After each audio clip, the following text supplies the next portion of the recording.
बताओ, अगर भारत के अंदर से दहेज प्रथा का उन्मूलन करना होगा तो भारत सरकार या आप सबको क्या करना चाहिए? आप बताओ क्या करना चाहिए? बस छोटी सोच, पैर में मोच, इंसान को पूरी जिंदगी तंग कर दी है। लग सब, यानी स्त्री शिक्षा का प्रचार प्रसार करना होगा। ये सुन लो, इस बात को और अच्छे तरीके से कैसे सुव्यवस्थित किया जा सकता, क्या तुम मुझे बता सकते हो? स्त्री शिक्षा का प्रचार प्रसार करना होगा, ये बात सही है गलत है? और तरीके और बेहतरीन तरीके से कैसे लिख सकते हो? भारत सरकार तथा समाज के द्वारा स्त्री शिक्षा का प्रचार प्रसार किया जाए, अच्छा रहने वाला समग्र रूप से लिखो। भारत सरकार तथा समाज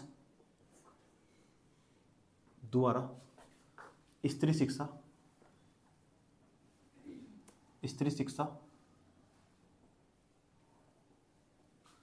का प्रचार प्रसार। ठीक, बी पॉइंट। और बताओ कि अगर दहेज प्रथा का उन्मूलन करना चाहते हो तो क्या करना चाहिए तुम्हारे हिसाब से? जितना जल्दी बताओगे मतलब बताओ।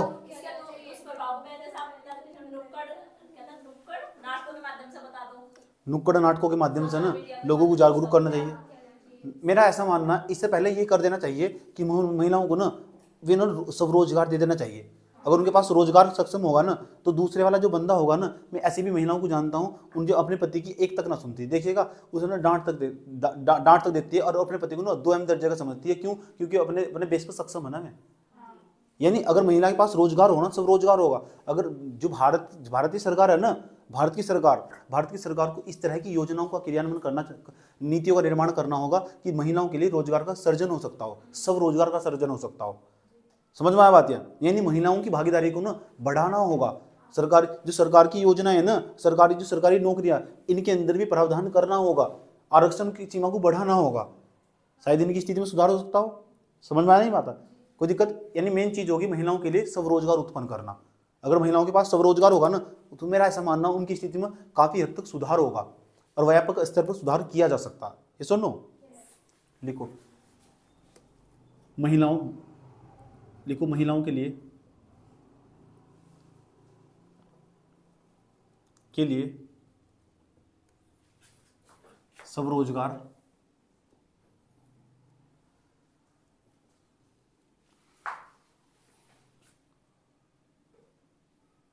स्वरोजगार पर बल देकर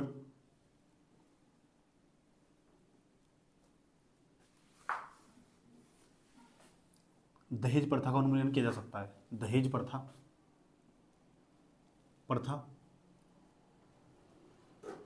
का उन्मूलन, बस इतना ही लिखना, क्योंकि एग्जाम में इतना टाइम नहीं होगा तुम्हारे पास। समझ में आया? दूसरी खास बात, देखिए मैं ना भारतीय समाज के अंदर ना ऐसे मैंने नाटक भी बहुत सारे देखे, और देखिए मैंने मूवी बहुत सारी देखी जहाँ भारतीय महिलाओं को ना, अपने यहाँ भारतीय जो महिलाएं हैं उन्होंने आज़ादी नहीं है, अपने जो निर्णय ना स्वयं नहीं ले सकती। मेरा ऐसा मानना, देखिए लेकिन पुरुष को, मैडम लिख लो जल्दी फटाफट, लिखा नहीं का अपना तक, जो पुरुष होते हैं पुरुषों को देखा जाता कि ना समाज के अंदर अपने सारे निर्णय स्वयं लेते हैं। एक ही घर के अंदर 2 बच्चे रहते हैं ना, अगर वो लड़का तो लड़की, देखो लड़की को कभी दिखाया नहीं जाता, लेकिन उनके अंदर ना सामाजिक रूप से और मानसिक रूप से बड़े गहरे तरीके से और बड़ी सोची साची समझी के तहत उसके साथ भेदभाव किया जाता। लड़की के साथ सोची समझी साजिश के तहत भेदभाव किया जाता। उन्हें बताया जाता तुमने घर में झाड़ू क्यों नहीं लगाई? अरे ये लड़का भी तो घर में, ये क्यों झाड़ू लगा सकता? तुम्हारे भाई क्यों झाड़ू लगाते हैं? बताओ, है वो नहीं ऐसा होता? ये मैंने बड़े पैमाने पर होते हुए देखा। महिलाओं को कहते हैं कि उन्होंने घर में कुछ काम नहीं करा, साइड में उसका भाई बैठा हुआ था, उसे तो कुछ नहीं कहने के। समझ में आया बात? है घर के सारे कैंडिडेट आने वाले होंगे और लड़की को तरह तरह से प्रताड़ित करने लगते हैं। तो ये क्यों? क्योंकि उन्होंने मान लिया कि घर का सारा काम लड़की करती है। देखिए बाहर से कोई आगा ना, बाहर से कोई आने वाला और उनकी बातें, लड़की की बातें उसे बताई जाने वाली, तो उसकी जो लोग आने वाले वे भी इतनी दो नुकिया सोच के होंगे ना कि कौन सी सोच? दो नुकिया सोच। दो नुकिया सोच के व्यक्ति होंगे उन लड़कियों की प्रताड़ित करते रहते हैं। ये सब मैंने बड़े पैमाने पर होते हुए देखा अपनी आंखों के सामने। समझ में आया कि तुम घर का काम नहीं करती हो, देखिए शर्मा जी की लड़की घर का सारा काम करती हो, सिलाई भी सीखने जाती है। इस तरह की बातें समाज के अंदर गहरे तरीके से गढ़ी जाती है और लड़की को ना ये समझा दिया जाता तुम लड़की हो, सिर्फ लड़की ही जैसी बनकर रहो। समझ में आया? जब लड़की पैदा होती है ना उसे बहुत संवेदनशील तरीके से, इसलिए तो भारतीय समाज के अंदर ना इन उपेक्षित वर्ग में रखा गया। उपेक्षित वर्ग, देखिए कुछ महिलाएं ना, इतनी महिलाओं की स्थिति इतनी दयनीय हो चुकी जिनके चेहरे पर कभी एसिड फेंक दिया गया था, भारतीय समाज उनको कभी एक्सेप्ट ही नहीं कर पाता। जिन्हें जो ना शरीर से लहू लुहान हो चुकी उन्हें कभी एक्सेप्ट ही नहीं कर पाता। कुछ ऐसे दिव्यांग लोग भी हो चुके। अभी तो मैं महिलाओं की बात कर रहा हूँ, कुछ महिलाएं ऐसी जिनका यौन उत्पीड़न हुआ, बड़े पैमाने पर हुआ, सामूहिक बलात्कार जैसी घटनाएं के बाद ना जो महिलाएं उस समाज में फिर भी जीना चाहती है, देखिएगा समाज उन्हें कभी भी ना एक्सेप्ट ही नहीं कर पाता। कोई इंसान भी एक्सेप्ट नहीं कर पाता। जो आसपास के सब बच्चे, उसके घर आस पास पड़ोस सब उसके साथ भेदभाव करते हैं। लेकिन भारत के संविधान को थोड़ा गहराई से पढ़िएगा, जैसे आप पाओगे ना तो लगभग आपको 16-17 अनुच्छेद लगभग ऐसे दिखाई देंगे जो प्रत्यक्ष रूप से, प्रत्यक्ष या परोक्ष रूप से भारतीय संविधान के अंदर महिलाओं को ना एक 2M दर्जे का नहीं, एक अव्वल दर्जे की स्थान देते हैं और महिलाओं के बारे में विशेष रूप से बात करते हैं। ये बताता कि हमारे देश के अंदर ना जो संविधान वो उसके अंदर जो प्रावधान मौजूद है अगर उन्हें व्यापक स्तर पर लागू कर दिया जाए तो इसका मतलब महिलाओं के साथ होने वाला भेदभाव पूरी तरह समाप्त किया जा सके। लेकिन देखिए वो बस हमारी आकांक्षाएं बनकर रह चुके। आज हम इनकी बात करेंगे कि महिलाओं के बारे में ऐसा हो नहीं होता समाज के अंदर। ठीक, तो हम जाने अभी हम क्या करते हैं कि महिलाओं को ना जो निर्णय लेने में एक तो स्वतंत्रता दे देनी चाहिए। ऐसा तुम्हारा मानना है नहीं है? क्यों? अगर ऐसा नहीं होगा जरूर सोचो, तुम उसकी सोच नहीं दबा रहेगा। ठीक, कहते हो तुम खाना बनाने क्यों नहीं आता तुमसे, तुम चाय क्यों नहीं बनाती हो, तुम सब्जी बनानी क्यों नहीं आती, ऐसा हो नहीं घर के अंदर। तुम ना अपनी लड़की को तो तुम खाना बना सकते, लड़की को क्यों नहीं सिखा रहे खाना बना? क्या ये भेदभाव नहीं है? तो क्यों नहीं सिखा रहे तुम लड़की को खाना बना? लड़की क्यों सिखा रहे, लड़की क्यों नहीं सिखा रहे खाना बनाना? लड़की क्यों नहीं सिखा झाड़ू मारनी है तुमने? बताओ, ये भेदभाव नहीं है? ये सब महिलाओं के अंदर हो। और देखिए महिलाएं भी ना इसे एक्सेप्ट कर लेती है। मैं यहाँ तक भी जानता हूँ, जब मैं एक बार कमरे में झाड़ू लगा रहा था ना तो मुझे यहीं की मेरे पास पढ़ने वाली लड़कियों ने ये कहा, नहीं भैया आप मत करो, लड़के झाड़ू नहीं लगाते, आप अच्छे नहीं लग रहे। जब मैं तो मुझे समझ में आया। और पूरा भारतीय समाज पढ़ा हुआ व्यक्ति क्या सोचता होगा? चुपचाप रह चुका। अब मैं से 2 घंटे लेक्चर देखता है तो एक तरीका होता है चुपचाप रह जाता और सोचता कि भारतीय समाज के अंदर कितनी गहरी प्रताड़ना महिलाओं के अंदर व्याप्त। और देखिए महिलाओं ने ना फिर बड़े पैमाने पर, मैं भी इसमें ना इतना संलिप्त हूँ, मैं भी महिलाओं पर झाड़ू लगवाता हूँ। कभी मैंने किसी लड़की को नहीं कहा कि तुम्हारे घर की सफाई करके चला जा। समाज ना इतना गहरा दबाव डाल दिया, उनके मस्तिष्क में बता दिया गया कि तुम इतनी कमजोर हो। लेकिन देखिएगा विकसित देश में ऐसा नहीं है। विकसित देश में ना महिलाओं को पूर्ण रूप से स्वतंत्रता। मैं विकसित देश में ऐसी महिलाओं को जानता हूँ, जैसे एक था उसके साथ अफेयर था, उसका बच्चा पैदा हुआ। रियलिटी बताता हूँ ना तुम। एक था उसके साथ उसका अफेयर था, बच्चा पैदा हुआ, उस बच्चे को ना दूसरे पुरुष के साथ उस महिला ने शादी कर ली, अपने पति को छोड़ दिया, जिसका बच्चा था उसे छोड़ दिया, उससे शादी हुई नहीं, दूसरे पुरुष के साथ शादी कर ली। वो पुरुष भी उस महिला को एक्सेप्ट करता, उसके बच्चे को रखता। लेकिन भारत के अंदर ना अगर ऐसा किसी महिला के साथ हो जाए तो उसे ना उसके परिवार वाले, आसपास समाज के लोग बैठने भी नहीं देते। कहते हैं ये महिला तुम्हारे घर के अंदर भी ना परिवार विघटन जैसी समस्याएं पैदा कर देगी। इसने खुद अपना घर तो बर्बाद कर लिया, उसे अलग अलग प्रकार का दर्जा देते हैं। कुछ लोग ना यहाँ तक इस तरह की शब्दावली यूज करते हैं महिलाओं के लिए, उन्हें डायन का दर्जा देते हैं। और कुछ महिलाओं को मनहूस भी कहा जाता है। इतना भी मैं जानता हूँ, महिलाओं के साथ इतने बुरे तरीके से व्यवहार किया जाता है। तो बताओ ये हमारी मानसिकता नहीं है क्या? ऐसा करता पाया जा तो चुपचाप मेरा वीडियो दिखाना और शांति के साथ लगा के ईयरफोन दे देना। समझ में आया बात यह? और तो समझाना क्या होता क्या नहीं। बात समझ में आया बात है? कोई दिक्कत यहाँ तक? ठीक, कोई दिक्कत? चलो, तो इसका मतलब मेरा मानना कि महिलाओं को क्या निर्णय देना चाहिए। अगर जैसे महिलाओं को निर्णय देंगे, इतना तो मैं बात है, पक्की बात है कि जो महिलाएं ना जैसे 1-2 कदम आगे की ओर बढ़ाएगी ना, निर्णय लेने में स्वतंत्र होगी और अपनी जिंदगी की डिसीजन खुद ही ले सकती होगी। मेरा ऐसा मानना। ठीक, क्यों? क्योंकि देखो समाज ना परिपक्व हो रहा। यूरोपियन समाज की महिलाएं ना बड़ी परिपक्व। अभी उदाहरण दिया मैंने तुम यूरोपियन समाज का, ऐसी भी स्टोरी जानता हूँ कि ऐसी भी महिलाएं मौजूद है, 3 पति पहले छोड़ चुके, 4था पति तैयार है, भाड़ बजाओ तुम। और यहाँ कोई किसी महिला के साथ ऐसा हो जाए ना, समझ में आए बात? या मैं इतना भी जानता हूँ यहाँ से जो महिलाएं ना यहाँ कंपनी में काम करने जाती है, उनका भी देखने का लोगों का नजरिया भी सही नहीं है। भले ही वो अपने बच्चे का लालन पालन पोषण कर रही हो, जरा सोचिए कितनी गहरी समाज के अंदर व्याप्त था। कहते हैं जो फलानी जी की लड़की है ये तो काम करती है, यहाँ ऐसी लड़कियाँ उनका चरित्र अच्छा नहीं माना जाता। इस तरह की प्रताड़नाएं समाज में महिलाओं को झेलनी पड़ती है। लेकिन देखिए क्या करें, बच्चों का लालन पालन पोषण तो करना पड़ता। समझ में आया बात? ऐसे भी मैं बड़े पैमाने जानता हूँ, भारतीय समाज के अंदर रहा हूँ मैं भी। समझ में आया बात है? लेकिन वो कहीं दूर दूर तक भी कोई गलत नहीं है। मैंने यहाँ बैठी हुई लड़कियों को सुना कि ये तो जॉब पर जा रही, तो दूसरी लड़की ने पता क्या कहा, ये तो कंपनी जा रही। तो कंपनी जारी शब्द यूज़ करा ना, इस तरह से समाज के अंदर कितनी, इनकी कोई गलती नहीं है, इस तरह समाज के अंदर कितनी गहरी प्रताड़ना इन्हें लेकर। इनका मानना है कि जो कंपनी में जाने वाली महिलाएं वो अच्छी नहीं है। इसका ये तो मतलब हुआ। समझ में आया बात? यार ठीक, इतना ही नहीं, महिलाओं तो क्या महिलाओं को निर्णय लेने में स्वतंत्रता देनी चाहिए? तुम्हारा क्या मानना? तुम इसे बढ़ा देना चाहते हो? ठीक ठीक, लेकिन मैं बताऊंगा, थोड़ी देर बाद बताऊंगा। लिखो तीसरा पॉइंट, तीसरे पॉइंट में लिखो, विवाह संबंधी निर्णयों में स्वतंत्रता प्रदान करना चाहिए। विवाह संबंधी निर्णयों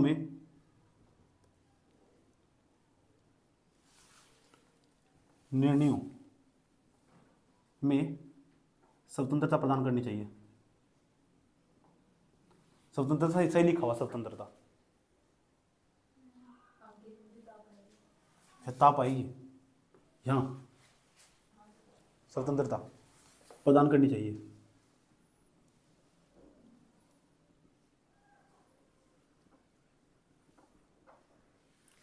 तो बताओ, अगर विवाह संबंधी निर्णयों में स्वतंत्रता प्रदान कर दिया हमने, तो ये तो बात पक्की, हर किसी महिला के दिल में एक पुरुष का ऐसा माना जाता, वह बात अलग है, वो वैश्वीकरण के बाद की महिला हो। आजकल की जो महिलाएं तो 4-4 पुरुषों के साथ बसा लेती है। समझ में बात? है ऐसा माना जाता कि महिलाएं स्वाभाविक रूप से, ठीक, समाज के अंदर ना जो मेच्योरिटी की महिलाएं हो, जो ना अपना मुकाम हासिल कर लिया हो, ऐसा माना जाता वे एक पुरुष का विचार जरूर रखती है। ऐसा मैं नहीं कह रहा, ह्यूमन साइकोलॉजी ऐसा कहता है। ठीक, अब तो नहीं पता तुम्हारे दिमाग में होगा या नहीं होगा, नहीं होगा तो आने जाने वाला, जब तुम मेच्योरिटी में जाओगे। मेच्योरिटी की अवस्था भाई हो जब तुम सक्षम हो चुकी हो। समझ में बात है? कार्ल मार्क्स क्या कहता, अगर कोई महिला ना पहले ही सक्षम होने से, सुन लो ध्यान लगा कर, सक्षम होने से पहले ही, ध्यान सुनना ना, सक्षम होने से पहले ही अपने प्रेम पत्र के बारे में सोचना स्टार्ट कर दिया, तो महिला नहीं है, पूंजीवाद मच रही है आगे। वो शोषण करना चाहती है, वो प्रेम के बारे में इसलिए सोच रही है क्योंकि उसका पेट भर चुका है। ये प्रेम करना उसकी बात है, ये वही करता, पता कौन करता, जिसका पेट पहले ही भर चुका।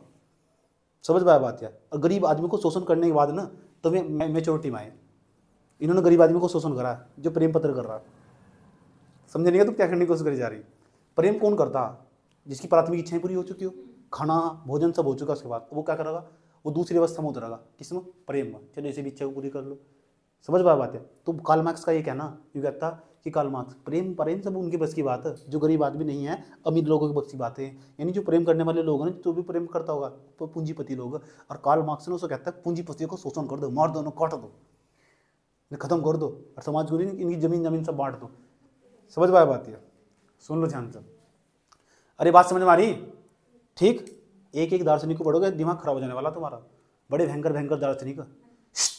जैसे मैं एक दर्शन पढ़ा कर रटूंगा ना तुम्हें यहाँ तक, तो क्लास में आओगे कुछ और, बन के कुछ और जाओगे। ऐसा दर्शन ना, दिमाग पागल हो जा पढ़ने के बाद। इतनी बात बताओ, समझ में ही नहीं आई? कोई दिक्कत? तो ऐसी महिलाएं हैं जो महिलाओं को निर्णय देना चाहिए, लेकिन उससे पहले अगर तुमने कभी कोशिश करनी तो ऐसा मानना कि तुम गलत निर्णय लेती। मेरा भी मानना, जब तक तुम सक्षम नहीं हो जाती है तब तक तुम्हारे द्वारा जो विवाह संबंधी निर्णय लिए जाएंगे वे गलत होंगे, ऐसा मेरा मानना। जब तुम मेच्योरिटी की अवस्था में नहीं बात कर जाती। अभी मेच्योरिटी कैसे कहते हैं? मेच्योरिटी की अलग अलग परिभाषा।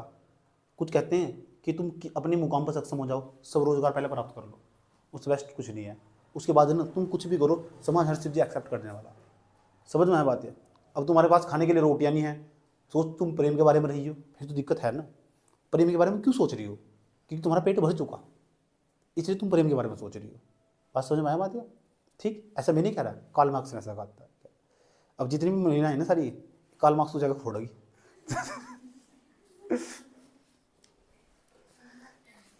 इतनी बात बताओ, समझ में ही नहीं आएगी? तो विवाह संबंधी जो निर्णय होंगे उनके अंदर महिलाओं को स्वतंत्रता दे देनी चाहिए। यूरोपियन समाज का अलग हिसाब हो, और अमेरिकन समाज उससे ही परिपक्व, वहाँ महिलाओं को पूर्ण स्वतंत्रता दे दी गई, पूर्ण रूप से स्वतंत्रता है। महिलाओं को वहाँ पुरुषों से ज़्यादा अधिकार तो हमारे यहाँ भी दिए गए, लेकिन कागजों में दिए गए। समझ में आया बात? यार ठीक। उसके बाद मैं यहाँ तक भी जानता हूँ, महिलाएं आज भी अधिकांश निर्णय ऐसे जो स्वयं नहीं ले सकती, ठीक, जिसमें पुरुष की भूमिका होगी। पुरुष समाज ने महिला जात का ना जबरदस्त तरीके से शोषण किया। समझ में आया बात? इतना ही शोषण नहीं करा, इतना कहते हैं रंग भेद की नीति, रंग भेद की नीति कहाँ नहीं आया बताओ, भगवान ही रंग भेद की नीति अपना रहे। राधा क्यों गोरी में क्यों काला, समझ में आया बात है, रंग भेद की नीति पूरी तरह समाप्त हो थोड़ा ही हुई। तो बताओ विवाह संबंधी निर्णयों में स्वतंत्रता देनी चाहिए, कैसे दहेज प्रथा का उन्मूलन होगा। देखो जैसे हम निर्णयों में स्वतंत्रता देंगे ना, तो ये अपनी पसंद का जो वर होगी उसे चुनने की कोशिश करती होगी, उस वर्ष से शादी करने के बाद ना, ठीक विवाह रचने के बाद उससे तो पूरी उसकी अब उसकी लाइफ है वो खुश रहे या गलत रहे। इसका मतलब दहेज को तो बढ़ावा नहीं मिलने वाला। प्रेम संबंधों की खास बात हो उसमें मैनेज हो जाता है, ऊपर नीचे दो चार का चल जाता है, कहीं फिर वो प्रेम नहीं होता, फिर उससे डंडे पकड़ कर। अच्छा जब प्रेम चल रहा था तब कौन कौन से वादे कर रहे थे, तब तो अंतर्राष्ट्रीय स्तर के वादे हो रहे थे, अक्षांश रेखा के भी पार जा रहे थे वादे, आए समझ में आया बात है। तो ऐसा हो ठीक, तो ऐसा माना जा कि दहेज प्रथा का उन्मूलन किया जा सके, प्रेम संबंधी विवाह को बढ़ावा देना होगा, एक तरीका होगा। एक तो विवाह संबंधी निर्णयों में स्वतंत्रता प्रदान कर दो, दूसरा तरीका ये होगा जो प्रेम संबंध है ना उसे बढ़ावा देना चाहिए। मैं इसका खंडन करता हूँ, समझ में आया बात है, बताऊंगा क्यों। लिख दो डी पॉइंट, प्रेम संबंधी विवाह को बढ़ावा देना चाहिए, प्रेम संबंधी विवाह को प्रोत्साहन,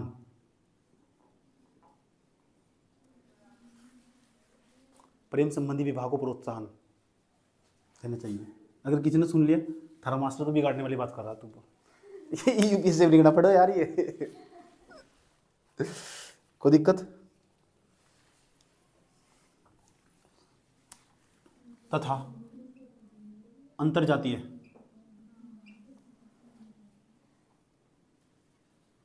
अंतरजातीय सही है, अंतरजातीय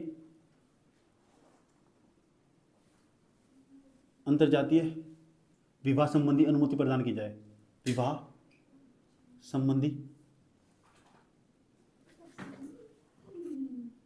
अनुमति समाज द्वारा प्रदान की जाए।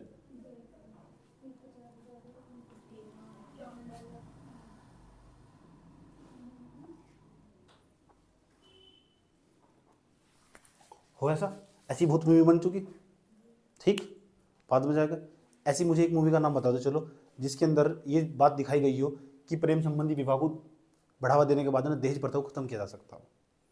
एक मूवी का नाम बता दो जिसमें नायक नायिका से प्यार करता हो, समझ में आया बात, या उसके बाद दहेज का बोलबाला हो, पता दहेज का बोलबाला हो, नायक नायिका से बड़ा प्रेम करता हो, नायिका नायक से बड़ा प्रेम करती हो, दहेज का बोलबाला हो, प्रचलन हो, और किसी कारणवश रिश्ता टूट गया हो और लड़के का बाप अमरीश पुरी टाइप का हो। ऐसा सिमरन वाली कौन सी मूवी, राज के साथ मत जाइयो, कौन सी मूवी है, दहेज का बोलबाला आ रही है उसके अंदर, बताओ पता किसी को, काजोल वाली मूवी तेरी, एक मूवी का नाम बता दो इस तरह। चलो इसे छोड़ दो, एक ऐसी मूवी का नाम बता दो जिसके अंदर, चलो तुम्हें बताओ, जिसके अंदर लड़की ना दूसरे धर्म में शादी कर ली हो या लड़के ने दूसरे धर्म में शादी कर ली हो, बताओ। लड़की ने दूसरे धर्म में शादी कर लिया, लड़के ने दूसरे धर्म में शादी कर ली हो,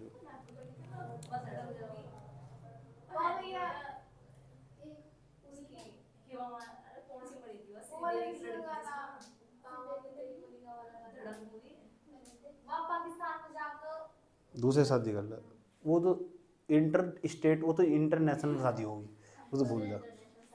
मैं भारत के अंदर बता रहा हूँ, एक ऐसी मूवी का नाम बताओ जिसमें इंटरकास्ट मैरिज हुई हो। ये पता होनी चाहिए। ऐसा क्यों, यहाँ ब्रैकेट में लिखोगे ना, यहाँ ब्रैकेट में लिखोगे उस मूवी का नाम, तो कॉपी चेक करने वाले पे सकारात्मक प्रभाव पड़ेगा, सोचेगा ये फिल्म तो भी जुड़ा हुआ है, बताओ।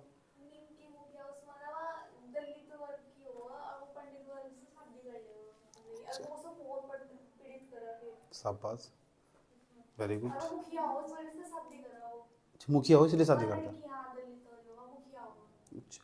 मूवी का नाम बताओ, मूवी का, ऐसी मूवी जिसमें इंटरकास्ट मैरिज हुई। तो मैंने देखी थी एक धाकड़ छोड़ा मेरे दिल ने कर गया खाली तेरा प्यार सब, वो समझ में आया, उसमें यही दिखाया गया। इसका पता क्या मतलब था, जिस टाइम पे वो मूवी आई थी ना, उस टाइम पर ना हिंदू और मुस्लिम समाज का बड़ा बोलबाला था, और एक धर्म दूसरे धर्म में शादी करना अपराध था। अब मैं ऐसे ऐसे इंसानों को जानता हूँ, बड़े पैमाने मेरे दोस्त, लेकिन हाईली क्वालिफाइड है वे, हिंदू और मुस्लिम एक साथ रहते हैं और तुम बता नहीं सकते, रियलिटी बता रहा हूँ मैं। लेकिन उन्होंने ना सारे धर्मों का अध्ययन कर रखा है अच्छे तरीके से, ठीक ठाक दर्शन है उनका, समझ में बात है। जैसे तुम दर्शन पढ़ लोगे ना मेरे से, मैंने तो दर्शन पढ़ा दिया, ये मैं गारंटी दे रहा हूँ, तुम उस दिन के बाद सब कुछ बदल जाओगे, पूरा बदल जाओगे जिंदगी में तुम, अगर मैं तुम्हें दर्शन पढ़ा दिया। लेकिन पढ़ाने का नहीं तुम्हें, मैं हिंदी साहित्य ही पढ़ाऊंगा तुम्हें, समझ में आया बात है। ठीक, थोड़ा थोड़ा पढ़ने की देख लूँगा, लेकिन थोड़ा थोड़ा कैसे से पढ़ूंगा। चलो ये बात समझ में आई। तो इसे बढ़ावा दिया जाना चाहिए। ब्रेड में लिख सकते हो, धाकड़ छुरा इतरा के कमर पे चोटी लटका के, ऐसा मत लिखना, ऐसा नहीं लिखना, समझ में आया बात है। पिताजी कहते हैं गढ़ में रहते हैं, सुना है? मूवी देखी? नहीं देखी? देखना घर जाकर, अच्छी मूवी, बहुत अच्छी मूवी। पिताजी कहते हैं गढ़ में रहते हैं, बोर नहीं होने बिल्कुल भी, गाँव में पहुँच जाओगे बिल्कुल, समझ में आया बात है, कोई प्रॉब्लम। और भी एक आधी मूवी का ऐसा नाम बताता हूँ तुम्हें जिसमें इस तरह का जिक्र किया गया हो, ऐसी कोई कहानी स्टोरी बताओ तुम्हें जिसमें इंटरकास्ट मैरिज हुई हो। मूवी का नाम है एक दीवाना था, एक दीवाना था, इंटरकास्ट मैरिज हो, देखना जरूर जाकर, समझ में आया बात है। यूट्यूब पर पड़ी हुई मूवी एक दीवाना था, बड़ी इंटरेस्टिंग स्टोरी, ठीक। लेकिन देखने के बाद ना फिर तुम अतीत की स्मृति में खो जाओगे, इसलिए ना ही देखो, ज़्यादा बढ़िया। नाम लिख देना ब्रैकेट में।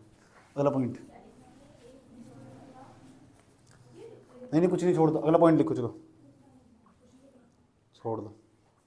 और बताओ दहेज प्रथा का उन्मूलन कैसे किया जा सकता होगा? सरकार के द्वारा कठोर कानून का निर्माण करके, सरकार के द्वारा कठोर कानून का निर्माण करके, सरकार द्वारा कठोर कानून का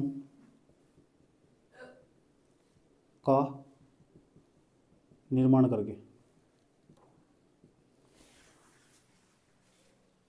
और बताओ क्या तरीका हो सकता होगा, बताओ। जागरूकता, ऐसा ना लिखो, भारतीय फिल्मों, भारतीय फिल्म कोमा नाटकों, नुक्कड़ नाटकों लिखो, नुक्कड़ नाटकों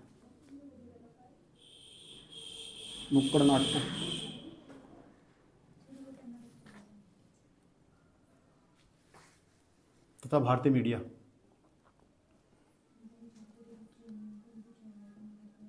कोमा सोशल मीडिया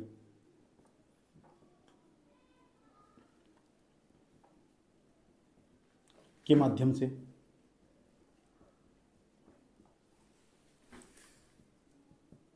जागरूक करके।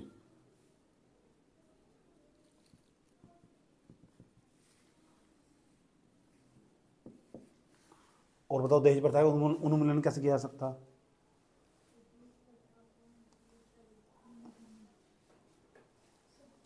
दहेज प्रथा का उन्मूलन कैसे किया जा सकता?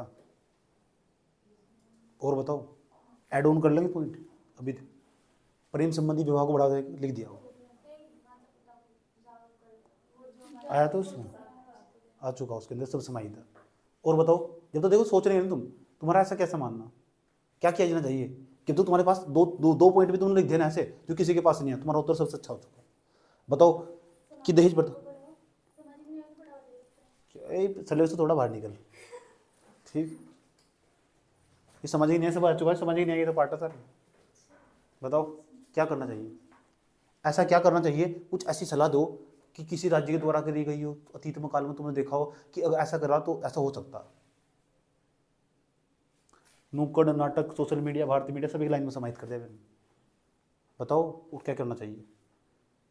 अगर तुम्हारे पास सुझाव है ना, सुझाव है तो नीचे 3-4 पॉइंट लाइन छोड़कर लिखना है, ठीक। और कभी भी समझ में आ बात है, 4-5 लाइन छोड़कर लिखना अपने नोट्स के अंदर ही, ये छोड़ देना। और जब भी सुझाव हो ना बता देना। बताओ क्या बता रहे, बता दो, कुछ ही बता दो, मजाक नहीं कर रहा हूँ मैं, रिलेटिव बात है, रिकॉर्ड हो रहा है, आने वाले टाइम पे बहुत साल तक बच्चे देखेंगे। बताओ, ये जागरूकता है तो, नुक्कड़ नाटक आया तो। और बताओ, थोड़ा और सोचो, व्यापक सोचो, व्यापक। एक काम कर सकते हैं ना यार, जो पंचायत अगर इनकी भूमिका हो जाए इसमें, पंचायत बहुत अच्छा काम कर सकती है।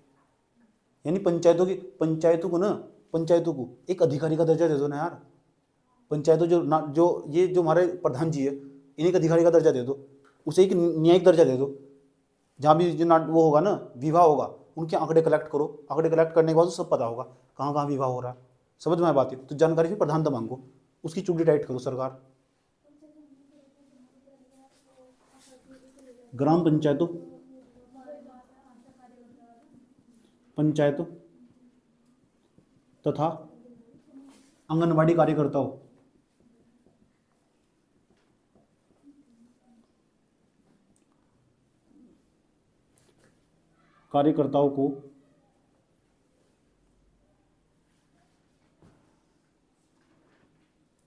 को न्यायिक अधिकारी का दर्जा देकर, न्यायिक अधिकारी,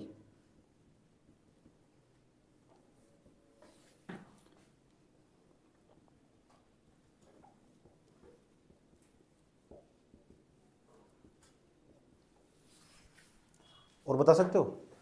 दिमाग में कुछ आ रहा हो तो, कुछ आ रहा है दिमाग में कुछ?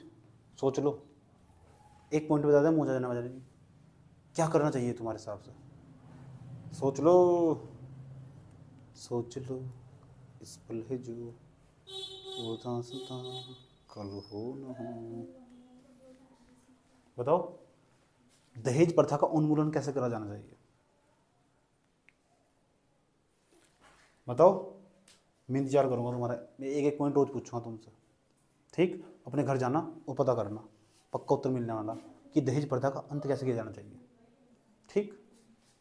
चलो एक काम करो, नेक्स्ट पॉइंट हेडिंग बनाओ, अगली हेडिंग बनाओ, भारत सरकार के द्वारा कौन से प्रयास किए गए? ये तो किए जाने चाहिए, प्रयास या उपाय, ये किए जाने, प्रयास या उपाय ये किए जाना चाहिए। समझ में आया बात? अगर ऐसा करोगे तो ऐसा होगा। अब भारत सरकार ने क्या करा, समझ में आया बात? या भारत सरकार के द्वारा क्या किया गया? हेडिंग बनाओ, भारत सरकार के द्वारा किए गए उपाय या प्रयास।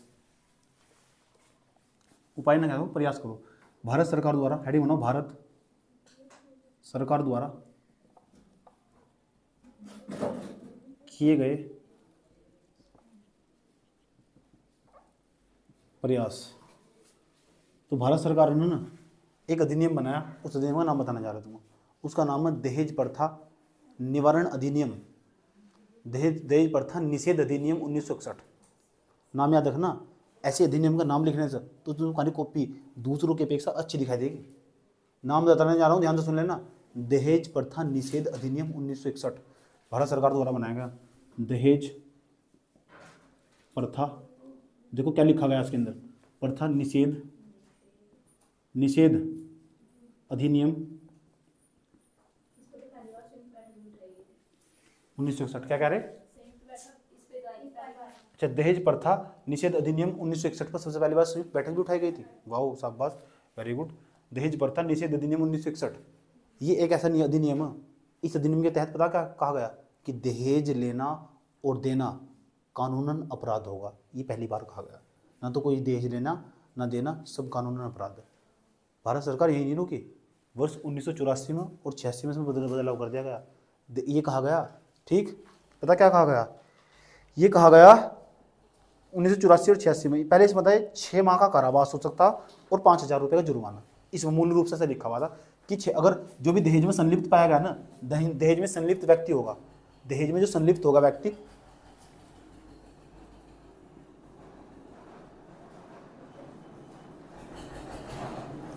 उसमें ना 5,000 रुपये का जुर्माना, 5,000 का जुर्माना और 6 माह का कारावास। कितना कम था ना? मतलब जो व्यक्ति दहेज लेता होगा बस 5,000 रुपये दे दो, छूट जाओ, 6 महीने की जेल काट लो, ज़्यादा रुक जाओ, बाद में लिखना ना, मत लिखो भी। 6 माह की जेल काट लो या 5,000 रुपये का जुर्माना दे दो और छूट जाओ। कितना कम था ना? इतना ही कुछ नहीं हुआ। जब भारत की सरकार के सामने आंकड़े हैं ना, तो सरकार ने बहुत जागरूक होना पड़ा और वर्ष 1984 और 86 में बदलाव किया गया। और 84 और 86 में बदलाव करने के बाद आज वर्तमान समय में ये कर दिया गया। देख लो वर्तमान समय में क्या प्रावधान हो, वर्तमान समय में प्रावधान हो, इसमें संशोधन हुआ। दहेज प्रथा निषेध अधिनियम 1961, इसमें संशोधन हुआ 1984 में, 1986 में। संशोधन कर दिया गया। नाम रखा गया दहेज प्रथा निषेध संशोधन अधिनियम, दहेज प्रथा निषेध संशोधन अधिनियम 1984। फिर रखा होगा दहेज प्रथा निषेध संशोधन अधिनियम 1986। लेकिन मूल रूप से ये अधिनियम था, इसी में संशोधन हो रहा, 2 बार संशोधन हो चुका। और वर्तमान समय में इसके अंदर आज क्या लिखा हुआ मैं तुम्हें बताने जा रहा हूँ। समझ में आया बात? या मैं तुम्हें बताने जा रहा हूँ इसके अंदर लिखा हुआ। ठीक, इसमें ऐसे 84 में क्या किया गया था? 84 में कहा गया था कि दहेज में पाया गया कोई भी व्यक्ति जो दहेज लेगा देगा, 61 में कहा गया दहेज लेना देना कानून अपराध होगा, लिप्त पाया गया 5000 रुपये का जुर्माना, 6 माह की जेल होगी। ठीक, जब 1984 में बदलाव किया गया ना, उसमें कहा गया लड़की के पक्ष वाले, लड़के के पक्ष वाले, उनके सगे संबंधी भी अगर इस संदर्भ में इसमें लिप्त पाए गए ना, तो उन्हें भी जेल की बराबर, उन्हें भी जुर्माना देना होगा और उन्हें भी सजा होगी। 1984 में कहा गया। वर्ष 1986 में क्या कहा गया कि जो ना ऐसी सोच को भी बढ़ावा देंगे समाज के अंदर, ऐसी सोच, कोई भी गिफ्ट लेना देना, उसमें 86 में कहा गया कोई भी गिफ्ट दे रहे हो, कोई भी दे रहे हो ब्याह शादी में, वो भी कानून अपराध है। भले आज बड़े पैमाने पर दिए जाते हो, कोई भी गिफ्ट ले रहे हो, कोई भी दे रहे हो, गिफ्ट गिफ्ट गिफ्ट कुछ भी गिफ्ट, समझ में आया बात है? कानून अपराध कर दिया। क्योंकि लोग कहते थे 1984 के बाद तो गिफ्ट तो दे सकते हैं, सारी चीज हम गिफ्ट के रूप में दे रहे हैं। सरकार ने फिर संशोधन करा, आज के बाद गिफ्ट लेना भी कानून अपराध होगा, गिफ्ट देना भी कानून अपराध होगा। ना तो लड़की वाले दे सकते, ना लड़के वाले दे सकते। और देखिए ये बड़े पैमाने पर अंगूठी पहनाते हैं और 2100 दिए 2500 दिए, ये गिफ्ट एक कानून अपराध है। समझ में आया कौन सा अपराध है? समझ में आया बात है? और मैंने ना ये सब चीजें आज भी भारतीय समाज के अंदर बड़े पैमाने पर व्याप्त, महिलाएं बड़े स्केल पे जाती है सामान देखने, कितना दिया, आसपास के पड़ोस के 20 लोग खुश हो जाते हैं, इनके यहाँ तो इतना दहेज आया, भू घर भर कर ले गई, सारा घर भर गया इनका। ऐसा से सुना मैंने समाज के अंदर, तुमने भी सुना है सब चीजें, सुना ना? तो जरा सोचो जिसके यहाँ से आया होगा उसका कितने बुरी मात्रा में शोषण हुआ होगा। और देखिए लड़की को उसके बाद भी प्रताड़ित होना पड़ता, बड़ी प्रताड़ना झेलनी पड़ती है। देखिए महिला होना ना खुद ही अपने आप में कभी साफ, समझ में आ बात है? तो महिला जो सोचती होगी ना, तो सोचती होगी ये महिलाओं की माता ही उनके साथ भेदभाव करती है। वे नहीं करती, वे संलिप्त हो चुकी, उनकी सबकी अभ्यस्त हो चुकी है सब चीजें। वे खुद ही उनके साथ खुद हुआ, मैं पीछे तो उनके साथ हुआ था, फिर उनके साथ हुआ था, वे धीरे धीरे अभ्यस्त हो चुकी उनके। देखो महिलाएं अगर कहती है ना मम्मी मुझे दर्द हो रहा, बॉडी में क्या दर्द, ये तो कोई नई बात तो है नहीं, ऐसे बोलती है सीधी, डायरेक्ट बोलती नहीं बोलती। समझ में आया बात है? संलिप्त हो चुकी इन सब चीजों में, इनके अभ्यस्त हो चुके। और जो किसी पुरुष का दर्द हो जाए ना, आया समझ में, एक पुरुष का दर्द हुआ तो पूरा परिवार में इकट्ठा हो जाए, आया समझ में। और जो महिला है ना, महिलाओं को, और महिला बीमार हो जाए ना, आया समझ में, कोई देखने तक नहीं आता। ये बात सही गलत है? देखो मैं भी ना इस बात की सिर्फ संवेदना कर सकता हूँ, स्वयं संवेदना मैं भी नहीं कर सकता। बात सही गलत है कि कितनी प्रताड़नाएं झेलनी पड़ती है समाज में महिलाओं को। ठीक, अरे भाई कहीं कहीं तुम रास्ते में जा रहे हो तो देखना पड़ता कि कोई तुम अज्ञात व्यक्ति तो नहीं देख रहा, और देख रहा तो कौन सी नज़र से देख रहा। समझ में आया बात है? किसी तुम कार्यस्थल पर खड़े हो, समझ में आया बात है, तो वहाँ किस तरह का व्यवहार, वहाँ अपने आप को संभालना पड़ता, मैनेज करना पड़ता। रास्ते में चलते हो तो तमाम तरह के कमेंट आते हैं, उन्हें मैनेज करना पड़ता। कहाँ कहाँ प्रताड़ना नहीं है। देखो यही नहीं, घर से लेकर ना जब तक बेचारी लास्ट तक जहाँ तक भी चलती होगी तब तक उसके साथ भेदभाव होता, अंतिम समय तक महिलाओं के साथ। यहाँ तो मैंने यहाँ तक भी सुना है कि महिलाओं को चढ़ाड़ों में जाने की अनुमति तक नहीं है। कि महिलाएं, गाँव की बात बता रहा हूँ मैं, रियलिटी बात है। अब क्यों नहीं जाती वो अलग बात होगा। समझ में आया बात? ठीक, लेकिन देखिएगा जब मूवी देखी तुमने, कोई मूवी किसी अर्थी को जलाते हैं तो वहाँ महिला भी उपस्थित होती है, पुरुष भी। अब इसका बोलबाला प्रचलन धीरे धीरे हुआ, लेकिन भारतीय समाज के लोगों को अभी समझ नहीं आ रही। वहाँ महिला भी एक साथ ऐसे खड़ी रहती है, ठीक, और पुरुष भी ऐसे खड़े रहते हैं। किथे जावेगा तू तेरे नाल पागला, देखिए पिक्चर किस्मत 2 देख लेना, दोनों मर जाते हैं एक साथ। आज समझो, वहाँ महिला भी साथ में खड़ी रहती है, पुरुष भी साथ में खड़े रहते हैं। किस्मत 2 सारी पिक्चर देखेंगे, जितने नाम बताऊंगा पागल हो जाएगी। लेकिन देख ले करो, ब्रैकेट में लिख ले करो, टाइम लगेगा, देख ले करो, सीख मिलेगी। फिल्मों की लिस्ट बना रखी, गजब की बात है यार। अच्छा मूवीज की लिस्ट बना ली, चलो जो बजाओ। इधर देख लो, आजकल के प्रेम थोड़ा ही है। प्रेम उस मूवी में दिखाया गया किस्मत 2 में, ठीक ठाक तरीका प्रेम हो। एक व्यक्ति ऐसा हो इतना प्रेम करो, दूसरे वाले को कैंसर हो तो अगले वाला बेचारा खुद ही मर जाए, हो ऐसा। ये कहानी हो सिर्फ, समझना, ये तो कोई नहीं मरता। तुम ना गहरी संवेदना मन खोआ करो। सुन लो, दूसरे नंबर पर पता क्या हो, प्रेम ये नहीं है। और आजकल की भारतीय लड़कियां एक ने छोड़ना ना, चल निकल, दूसरा तैयार, दूसरा गया ना तो तीसरा तैयार है। आज समझ, कल का जाता आज जा, एक ही बात बोलती है, पता क्या बोलती है, पुरुषों की संख्या महिलाओं से ज़्यादा भारतीय समाज में। टेंशन मत लो, ये भारतीय महिलाओं का कहना। हाँ सच में ही यार, सुन लो ध्यान से यार, हम तो 48% लड़कियाँ कहती हैं, हम तो 48%। तुमने बताया महीने 48%, 2011 की जनगणना के मुताबिक। लड़कों की संख्या 52%। तेरे एक के चक्कर में क्यों अपना घर बर्बाद करो, निकल। बात समझ में आया नहीं यार? इससे पता चला भारतीय समाज में महिलाएं ना धीरे धीरे परिपक्व हो रही है, अच्छी स्थिति है, ये सुधार महिलाओं की स्थिति में। समझ में आया बात? है सुनने मत पटा लगेगा, बिगाड़ने वाली बात कर रहे हो, रियलिटी बात बता रहा हूँ तुम्हें। लेकिन पता क्या, पुरुषों का तो इतना शोषण किया गया, पुरुषों ने महिलाओं का इतना शोषण करा, भगवानों ने भी शोषण करा। ये भगवानों ने बेवकूफ बनाया। पूछो क्यों? राधा कृष्ण वाला प्रेम में पता क्या कहा गया? कहते हैं प्रेम वो हो जो एक ही इंसान से प्रेम हो, दूसरे इंसान से जीवन में कभी प्रेम हो ही नहीं सकता। वो सिर्फ विपाशा हो, विपाशा। ठीक, और विपाशा ही लगातार बदलती रहती है। सुन अभी बताता हूँ उसका मतलब क्या हो। श्री कृष्ण लिखते हैं, श्री कृष्ण एक राइटर ने लिखा कि कहते हैं श्री कृष्ण के पैरों में ना छाले पड़ चुके, श्री कृष्ण के पैरों में छाले पड़ चुके। और दूसरी लाइन में नीचे लिखा हुआ था, पक्की बात है राधा धूप में निकली होगी। इसे प्रेम कहते हैं। समझ में आया बात? है क्या हो गया? कौन सी? हाँ, एक बात बताओ, राधा ने ना पूरी जिंदगी अपनी एक के चक्कर में काट दी। मैंने कहा राधा आज के समय में जिंदा होती है ना, आए समझ को तो पांच तो उसके फोन के फोल्डर में कैद होते। पक्की बात नहीं यार, ठीक नहीं? दो चार ऐसे ही आमना सामना आते जाते टकराते रहते होंगे, ये खास बात है। ठीक, आज की बात महिलाओं की बात कर, 5-10 साल और रुक जाना, इतनी परिपक्व हो चुकी होगी महिलाएं। 8 अफेयर करने के बाद क्या कि अब 9वीं की इच्छा नहीं है। समझ में आया बात? ये रिलेटिव बात बता रहा हूँ। इसका मतलब समाज के अंदर परिपक्वता आई धीरे धीरे। ठीक, ये बताओ महिलाओं की जो स्थिति है ना, कितनी दुर्दशा हो चुकी है।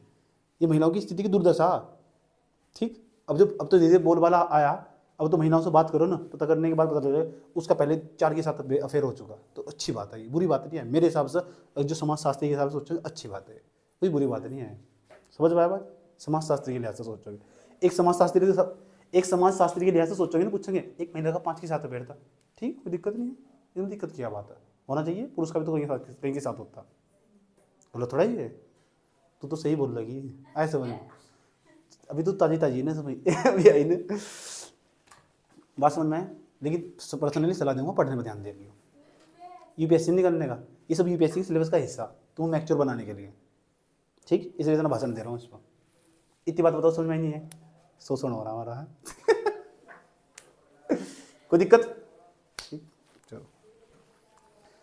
तो क्या किया जाना चाहिए? 1986 में फिर बदलाव हुआ, और देखिए इसमें क्या कर दिया गया। इसमें कहा जो जैसे बदलाव हुआ, वर्तमान समय में क्या प्रावधान है? वर्तमान समय में प्रावधान इतना कठोर बना दिया गया कि कोई भी बहुमूल्य चीज़ जो भी तुम्हें गिफ्ट के रूप में मिल रही, कोई भी बहुमूल्य हो, बहुत ज़्यादा मूल्य है उसका। अब ये नहीं है कि 2 रुपए की टोपी दी ब्याह के अंदर और जाकर उस पर केस कर दिया। जज ना कलम तरी मारने को पहले जूते तो मारेगा। इसमें लिखा हो बहुमूल्य। पता लग रहा है कि दहेज लेना देना कानूनन अपराध है। उस महीनों को साड़ी भी नहीं देखा है, साड़ी दिया था, एक ने देख लिया पड़ोस ने, यही यूपीएससी क्लास में बैठी थी, अच्छा साड़ी दी, लिख ली वही कॉपी पर, चलो केस करवाऊँ तेरे ऊपर। ये काजल वाला काम मत करना, इस टाइप की है थोड़ी हटा हुआ इसका। एक बात और लिखी है इसमें 86 वाले में, 7 वर्ष का ना, हाँ 7 वर्ष की सजा कोई भी बहुमूल्य चीज दोगे। बहुमूल्य समझिए तुम, जिसका मूल्य बहुत ज्यादा हो, 10-20 हज़ार के आसपास। ये बहुमूल्य क्या है? ये कोर्ट निर्धारित करा बहुमूल्य क्या होगा। समझ में आया बात?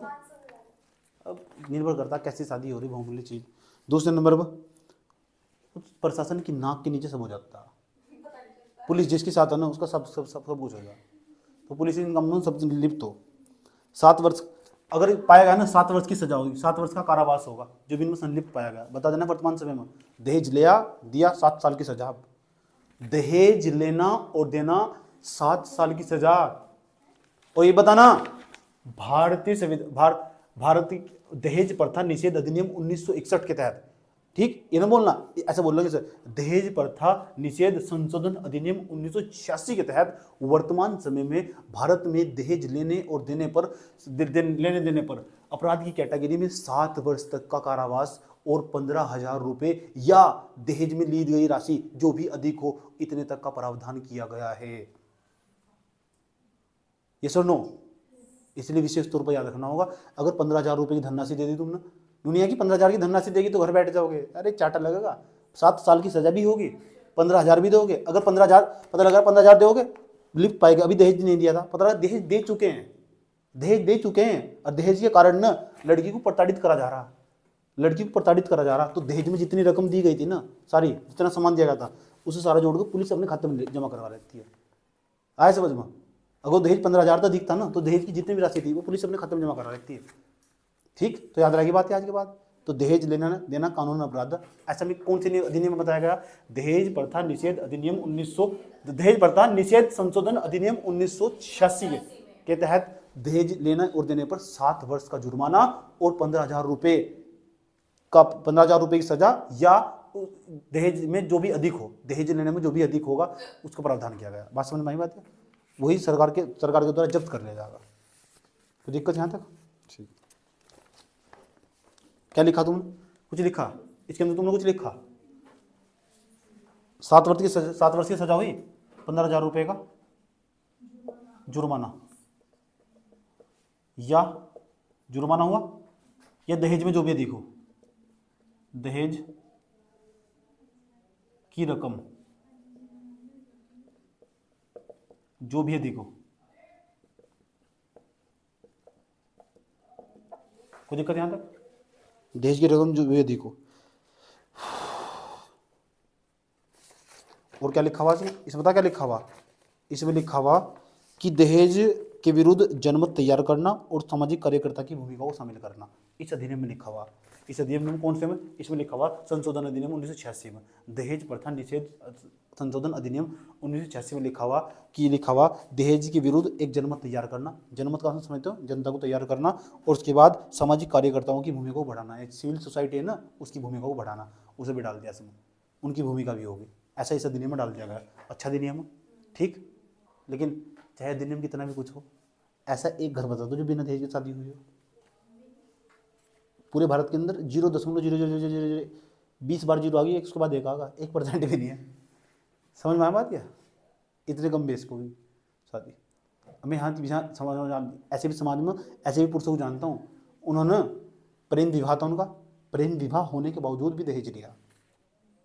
समझ में आया बात है? और दोनों पढ़े लिखे थे। मेरे पड़ोस की 3 घर छोड़ के बता रहा हूँ, और ये यूपीएससी की तैयारी करने वाले छात्र थे भी। हाँ, रियलिटी बात बता रहा हूँ तुम। लेकिन मुझे पता उन्होंने समाज सोसाइटी नहीं पढ़ी होगी, पढ़ी होगी तो मेरे जैसे किसी टीचर से नहीं पढ़ी होगी, क्योंकि मैंने चाट मसाला लगा कर पेश करता हूँ। समझ में आई बात है? वर्तमान की घटनाओं को जोड़ते बताता हूँ। समझ गए तुम? समझ गए? कितने बच्चे जो समझ चुके? समझ गए ना तुम?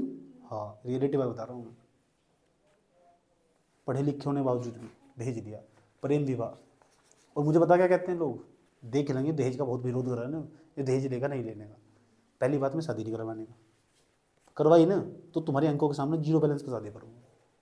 समझ में आ बात है? सबके भरम तोड़ूंगा। और मैं तो मेरे घर वाले, देखो मैं तो उन्हें सलाह दूंगा एक बार कि दहेज लेना मत देना मत, और उम्मीद है लेंगे तो ठीक है, नहीं करें तो मुझे कोई फर्क नहीं पड़ता। समझ में आया बात? एक बार सलाह जरूर दे दूँगा, ऐसी जगह शादी कर लो। देखो समाज के अंदर बोल वाला बहुत, रुकने वाले हैं नहीं। मैं अपने आप को कंट्रोल है मेरा, समझ में? वही कर लूँगा मैं, ठीक है नहीं? तो तुम भी ये बात विशेष तौर पर याद रखना, इतने सक्षम बन जाना। ये दूसरे वाला पॉइंट, ठीक। इतने सक्षम बन जाना, ना तो लेना ना देना। मंसूरी में जाकर ना वहीं लवासना में अच्छा सा पति ढूंढना, बेहतरीन सा, एक तो एक पति आगे, घबराने की जरूरत नहीं है। पतियों के बीच में प्रतिस्पर्धा होगी। हाँ, रिलेटिव बात बता रहा हूँ तुम्हें। समझ में आया बात है? ठीक ठाक वर्ड चुन लेना जो तुम्हारी लाइफ के साथ सेट हो जाए। मैं रिलेटिव बात बता रहा हूँ। उस टाइम पे जब सिलेबस में तुम जाओगे ना, तो परिपक्व हो चुकी होगी, किसकी तुम्हारे साथ ज़िंदगी सही होगी, वो ठीक ठाक मैनेज करने वाला होगा। समझ में आया बात है? एक बार मुझे फोटो भेज देना। समझ में आया बात है? क्योंकि मैं दार्शनिक हूँ, मैं बता दूंगा किसकी क्या हालत होगी। अभी मैंने पता क्या कह रही होगी, मुझे नहीं पता कहीं मुँह थोड़ा ही फुड़वाना अपना। काजल के अंदर ऐसे भाव का उत्पादन हो रहा होगा बड़ी मात्रा में। क्यों, क्या दिक्कत होगी? ये ओपन सोसाइटी है।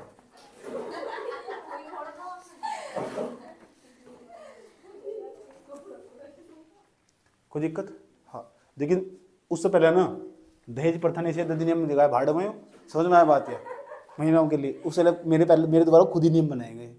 जब तक सक्षम नहीं हो जाती ना, तब तक तुम ऐसी भी किसी भी गतिविधि में जब पाई गई ना, तो तुम है ना मौत प्रथा अधिनियम अधिनियम 2022 के तहत ना चढ़ों का रास्ता दिखा दिया जाएगा। ये पहला प्रावधान है। अच्छा, नहर पर था। अच्छा, नहर में धक्का दे दिया जाएगा। ठीक, चलो ठीक है। फिर तो कोई दिक्कत यहाँ तक? अब हम तलाक के बारे में डिस्कस करने वाले। पहले एक काम करो, थोड़ा सा नोट कर लो ना, हल्का हल्का मोटे मोटे।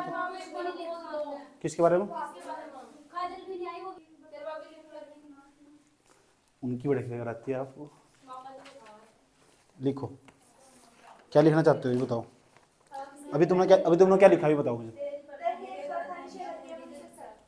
ठीक है, इतना लिखा ना।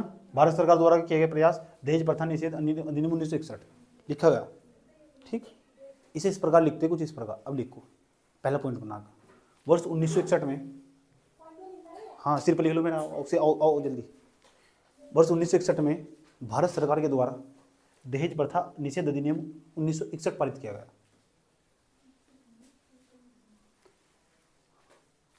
वर्ष 1961 में भारत सरकार के द्वारा दहेज प्रथा निषेध अधिनियम 1961 पारित किया गया। दहेज प्रथा निषेध अधिनियम 1961 पारित किया गया,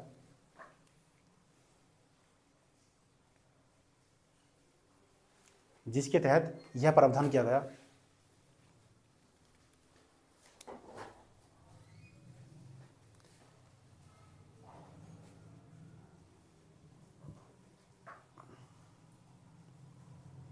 कि यदि कोई भी व्यक्ति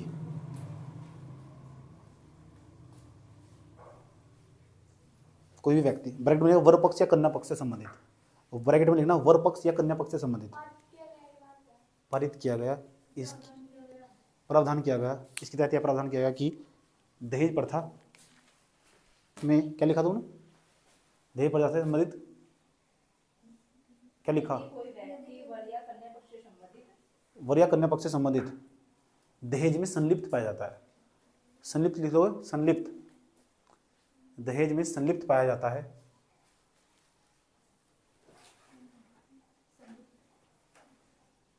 तो उसे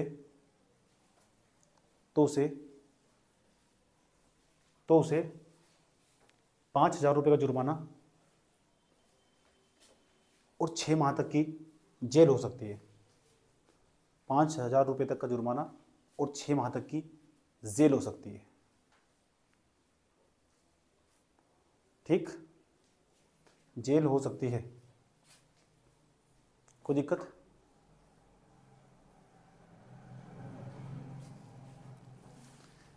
कि जेल हो सकती है। सेकंड पॉइंट नंबर 2, ये पॉइंट नंबर फर्स्ट था इसके अंदर, सरकार द्वारा किए गए प्रयास के अंदर। सेकंड नंबर पॉइंट के अंदर लिखो, सरकार द्वारा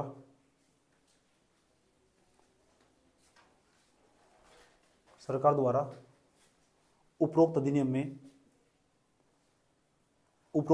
समझ गए ना तुम? सरकार द्वारा उपरोक्त अधिनियम में वर्ष 1984 तथा 1986, वर्ष 1984 तथा 86 में संशोधन किए गए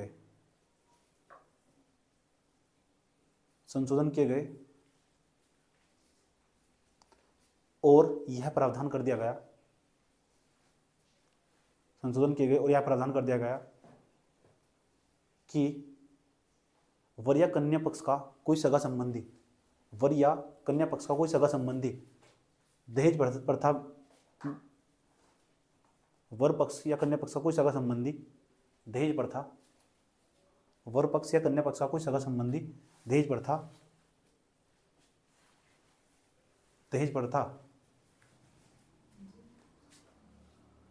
दहेज जैसी कुप्रथा लिखो, दहेज प्रथा मत लिखो, दहेज जैसी कुप्रथा में संलिप्त पाया जाता है, दहेज जैसी कुप्रथा में संलिप्त पाया जाता है, दहेज जैसी कुप्रथा में संलिप्त पाया जाता है।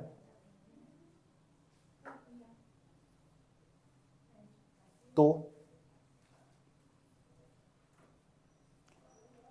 5-7 हज़ार रुपये का जुर्माना, 7 हज़ार, ना मत लिखो 7 वर्ष की जेल।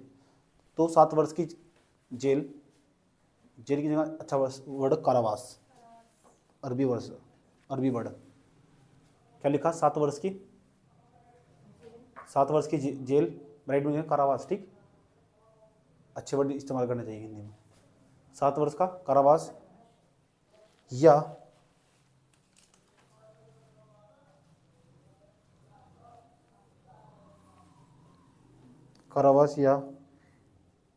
15,000 रुपये, 15,000 रुपये की धनराशि,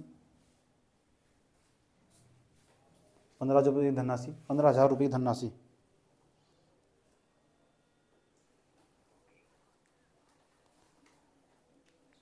दोनों में जो भी अधिक हो, दोनों में जो भी अधिक हो,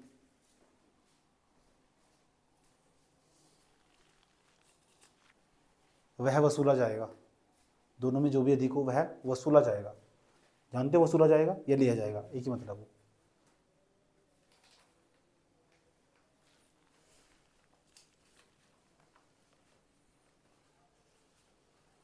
ठीक, थर्ड पॉइंट, एक पॉइंट और लिखो।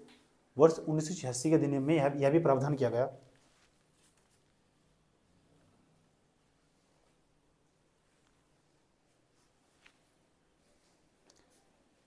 कि किसी भी बहुमूल्य चीज को बहुत देते हो, रिंग दे दिया, किसी को मंगलसूत्र दे रहे, उठा के 1 2, क्या लिखा, क्या, किसी भी बहुमूल्य चीज को उपहार के रूप में लेना देना, उपहार के रूप में लेना देना कानूनन अपराध है, कानूनन अपराध हैं। सही है ना, कोई दिक्कत है क्या, ये पॉइंट लिख लोगे क्या?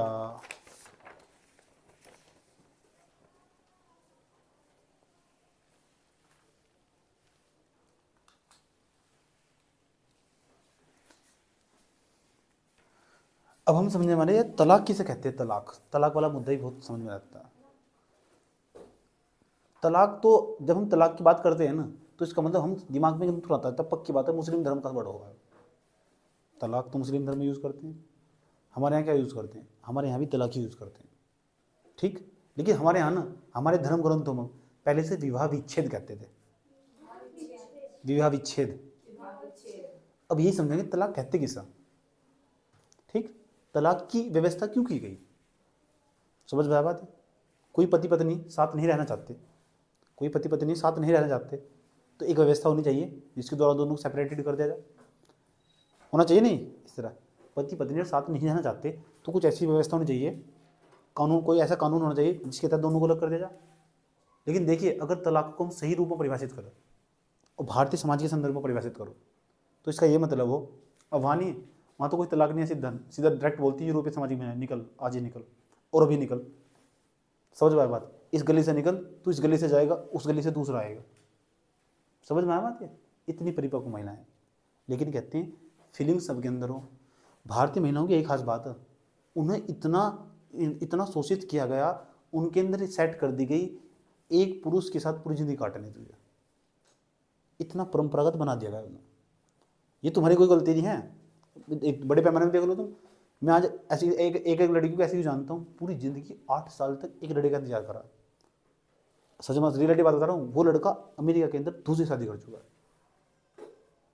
भारत के अंदर महीना रह रही, यहाँ शादी कर चला गया था, अमेरिका के अंदर दूसरी शादी कर चुका, उसी का इंतजार करा 8 साल तक। फिर जब घर वालों ने प्रताड़ना झेलनी पड़ी, उसे बाद में समझ आ ही गया। एक बार तो मेरे से भी मुलाकात हुई उसकी, समझ में आई बात? ज़्यादा दूर की नहीं, 3-4 गांव छोड़ कर रहती है लड़की, ठीक। तो वो समझाएगा कि देख ऐसा होगा ऐसा होगा, मुझे सब जानकारी रहती है। उसे ना समझ में आया किसी का, फिर मैंने समझाया, धीरे धीरे मैच्योरिटी में आई, तब जाकर बाहर निकली। फिर भारत की एक कैंडिडेट के साथ निकली, वो भी लड़का भारत का ही था, ठीक। अब वो वहीं अमेरिका में चला गया, उसकी मानसिकता बदली, उस वहाँ किसी से प्रेम हुआ, और वो भी प्रेम, वो भी लव स्टोरी थी एक प्रकार की। लड़की ने 8 साल इंतजार करा। ऐसा करना चाहिए था, समझ में आया बात है? और लड़के द्वारा ऐसी नहीं जानकारी नहीं मिल रही थी, ये बता दिया गया था कि मैं ना अब यहाँ आने वाले नहीं और मेरी दूसरी शादी हो चुकी। जरा सोचो लड़की के मस्तिष्क पर क्या प्रभाव पड़ा होगा, बड़ा गहरा आघात पहुँचता है इस तरह किसी व्यक्ति को तुम विश्वास करते हो, ठीक। लेकिन ऐसा ना आमतौर पर भारतीय समाज में केवल पुरुष करते हैं, समझिए। ऐसी प्रवृत्ति हमेशा पुरुषों में पाई जाती है। मेरा खुद का मानना ऐसी प्रवृत्ति महिलाओं के अंदर पाई जानी चाहिए, ताकि भारतीय समाज के अंदर इन्हें भी पता लगे कि जो पुरुषों को ना कितनी प्रताड़ना झेलनी, महिलाओं को कितनी प्रताड़ना झेलनी पड़ती है। पुरुषों को भी ये संवेदना, इस स्वयं संवेदना होनी चाहिए। अब धीरे धीरे आ रही है बातें, समझ आई बात है? अभी तुम देखते हो आजकल, उसने तो उसे छोड़ दिया, उसने उस लड़की को छोड़ दिया, उस लड़के ने उसे छोड़ दिया, ये लड़की छोड़ दिया। आजकल लड़की को छोड़ने वाला कल्चर आया, मुझे इस बात की बहुत खुशी है। समझ में आया बात है? तुम्हें भी खुशी होनी चाहिए, रियलिटी बात है। कहानी पढ़ोगे तुम्हारी आंखें खुल जाएगी, ठीक। देखो चल छोड़, बताता नहीं, बस क्या बताऊँ तुम्हें। तो बताओ, विश्व के किसी ना किसी असफल वैवाहिक संबंध हो, विश्व के किसी ना किसी असफल वैवाहिक संबंधों की एक व्यवस्था ही तलाक कहलाती है। कितनी अच्छी परिभाषा, ठीक। लेकिन तुम चाहते हो किसी का तलाक हो? तुम चाहते हो किसी का तलाक हो? चाहते हो तलाक हो? तलाक क्यों होना चाहिए यार? जो दुखी उनका होना चाहिए। तलाक जैसी व्यवस्था ही नहीं बन, कितनी अच्छी बात। लेकिन तलाक, अभी तो तुम्हें लग रहा है कि तलाक होना चाहिए, लेकिन मेरा मानना तलाक नहीं होना चाहिए। तलाक शुदा जैसी महिला है ना, उनका अकेलापन उन्होंने खा जाता, समझ में आया बात यार? और महिलाओं के अंदर ना, बताइए, समाज ना उसे एक्सेप्ट नहीं कर पाता कभी भी, उसके लड़की घर वाले, और कभी आसपास कोई लड़का भी एक्सेप्ट नहीं कर सकता। बताओ, किसी महिला की शादी होगी हो, ऐसा समझो, तलाक हुआ हो, उसके बाद तुमने सुना कि उसकी शादी किसी और से हुई हो, प्रेम उसका किसी के साथ अफेयर हुआ हो, जबरदस्ती शादी तो होगी, रिश्ता करवा दिया होगा, वो कभी उसके प्रेम संबंध नहीं पाएंगे बाद में।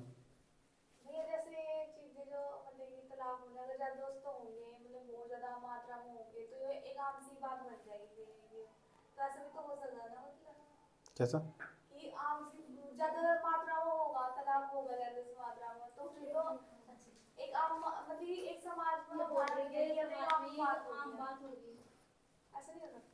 नहीं नहीं, ऐसी कोई बात नहीं है। सरकार ने पता क्या क्या रखा, अगर तुम किसी महिला से, तुम्हारी शादी हो चुकी है ना, एक बार तुम्हारे कोर्ट मैरिज हो चुकी, समझ में आई बात? अगर महिला से तुम्हारा महिला के बीच में विवाद भी चल रहा ना, तो एकदम तलाक नहीं मिलता। 1 साल तक दोनों को रोक कर रखते हैं, प्रावधान कर रखा सरकार ने, ताकि एक दूसरे के साथ कोऑर्डिनेशन करके सामंजस्य बैठा सके। और ऐसा माना जाता कि 1 सालों के अंदर समझ में आना स्टार्ट हो सकता कि लड़की से लड़की भी ना रह सकती, लड़का लड़की भी ना रह सकता, जब नायक नायिका होंगे दोनों के दोनों। बहुत अच्छी व्यवस्था की गई, ऐसा माना जाता। देखो तुम्हारे साथ किसी की लड़ाई बजती है, तुम्हारे मम्मी पापा के साथ लड़ाई बजती होगी आपस में, ऐसा भी होता होगा, बोलते नहीं होंगे, कभी कभी ऐसा हो जाए बोल लेंगे 2-3 दिन तक हो नहीं, कभी कभी ऐसा बीतता होगा, होता, हमारे घर में ऐसा होता था। 8-8 7-7 दिन बीत जाते थे, 8-7 दिन के बाद ना खुद ही ऑटोमेटिक में फिर एक जैसे हो जाते हैं, होता नहीं है ऐसा। यही खास बात है, इसलिए 1 साल का प्रावधान किया गया कि जो साथ नहीं रहने वाला ना, 1 साल में समझ जाने वाला कि साथ नहीं रहने वाला, कानूनी प्रावधान करा गया। उन्हें भी पता है कि नहीं दिन मिले जाएंगे, समझ पाया बात? तो अच्छा प्रावधान किया गया। लेकिन देखिएगा, मेरा ऐसा मानना कि कभी भी ना किसी लड़की का तलाक नहीं होना चाहिए, अगर उसके संबंध अच्छे हैं तो। समझ पाया बात? कि कारण क्या हो, देखिए समाज के अंदर ना जो तलाकशुदा महिलाएं हो, एक तो उनका अकेलापन, एकाकीपन उन्हें खा जाता, दूसरा समाज के अंदर बहुत प्रताड़ना झेलनी पड़ती है। उनके उत्पन्न जो संतान हो ना, उनके बच्चे दूसरे बच्चों के साथ बैठकर खेल नहीं सकते, कहते नहीं ये बुरा बच्चा, इनके पास मत जाओ। उनके उत्पन्न होने वाली संतानों को, और दूसरे नंबर पर उन महिलाओं को खासकर उसे डायन और चुड़ैल जैसी संज्ञा दी जाती है समाज के अंदर। देखिए बड़े पैमाने पर मैंने अपनी आंखों से देखा हुआ है, ठीक। और ऐसा भी माना जाता अगर पति का एक्सीडेंट भी हुआ ना किसी कारण, तो ये इसकी संज्ञा महिलाओं को दी जाती है। कुछ अनाप शनाप की जो घटनाएं होती है ना, उसके साथ सारा श्रेय पता है महिलाओं को दिया जाता है कि जब से हमारे घर में आई नहीं तब से हमारे घर में अनोखी घटनाएं घटती है, ये हमारे घर की औरत नहीं मनहूस औरत है। इस तरह की शब्दावली महिलाओं के लिए आज बड़े पैमाने पर यूज़ की जाती है। देखिए मुझे ऐसी सब चीज़ें सुनने के बाद बड़ा दुख पहुँचता हूँ मुझे जब मैं पढ़ता हूँ। समझ में आ बात है? अभी तो तुम वो कोई बुक नहीं पढ़ रहे, जब तुम बुक पढ़ोगे ना एनसीईआरटी पढ़ोगे तो तुम्हारी रूह ही कहाँ उठोगी। इतना अच्छा लिखा हो 12th क्लास की एनसीईआरटी में भारतीय समाज के बारे में, लेकिन अभी मत छेड़ना बिल्कुल भी। समझ में आ बात है? बर्बाद हो जाओगे जब तक मैं नहीं कहता वो सिस्टमेटिकल तरीका, साइंटिफिक तरीका, क्योंकि मैं भी ना पढ़ने के तरीके अमेरिका तक जाकर खोज कर लेकर आता हूँ। समझ में आ बात है? गूगल पर टाइप करता हूँ पढ़ने का क्या तरीका होना चाहिए, एक बुक को पढ़ने का क्या तरीका होना चाहिए। तुम भी गूगल टाइप कर लिया करो। नोट्स कैसे बनाना चाहिए वो भी गूगल टाइप कर लो। अमेरिका के बहुत बड़े वैज्ञानिकों उन्होंने बता रखा है कि नोट्स कैसे बनाने चाहिए, याद कैसे करना चाहिए, गूगल टाइप कर लो। जल्दी समय में कैसे याद करें, बहुत बड़े लोगों ने पहले रिसर्च करके डाल रखा गूगल पर। यूट्यूब विज्ञान और व्हाट्सएप ज्ञान तो बचो। समझ में आ बात है? तो मैं वहाँ का इस्तेमाल करता हूँ। दुनिया में सर्वश्रेष्ठ कैसे पढ़ाएं, कैसे पढ़ाया जाता है, इसे भी मैं इस्तेमाल करता हूँ, पढ़ता हूँ तब जाकर पढ़ाता हूँ तुम्हें। समझ में आ बात है? ऐसा एक भी टॉपिक नहीं होगा जो मैंने तुम्हें पढ़ाया होगा अब तक उसमें तुम संतुष्ट नहीं होगे। ये कई साल से इस्तेमाल कर रहा है मैं, उनकी थ्योरियाँ इस्तेमाल करता हूँ।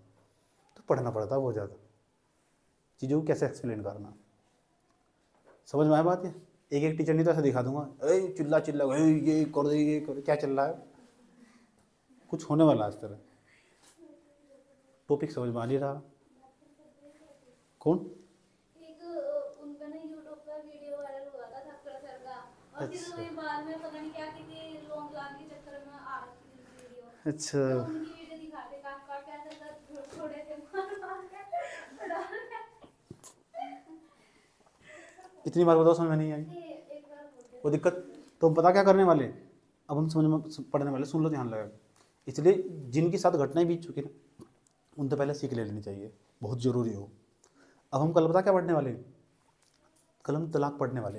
लेकिन इससे पहले ना मैं तुम्हें विवाह संबंधी क्वेश्चन देता हूँ, ठीक? वो जरूरी होगा, उसको करके लेकर आना घर से, उसका उत्तर लिखना। चलो, जो हमारा दहेज प्रथा ना उससे संबंधित, दहेज प्रथा से संबंधित सवाल देता हूँ तुम्हें, उसका उत्तर लिखना।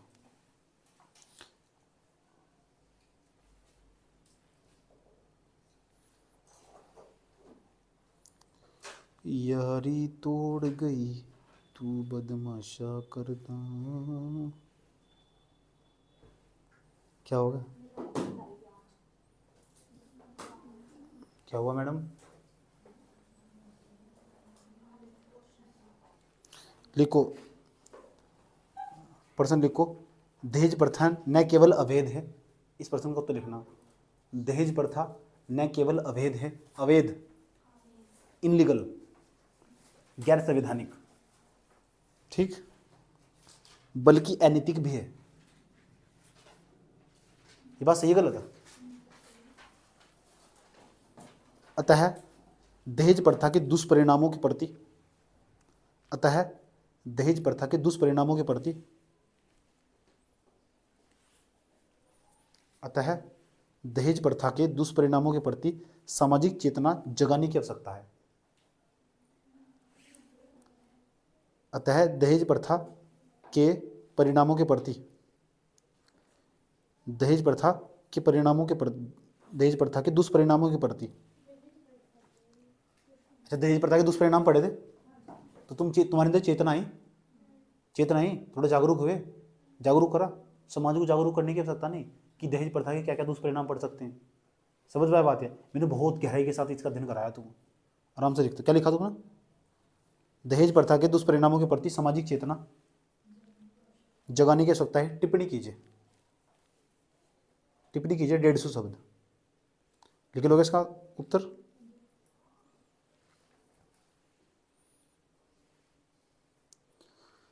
यारी तोड़ गई तू बदमाशा करता,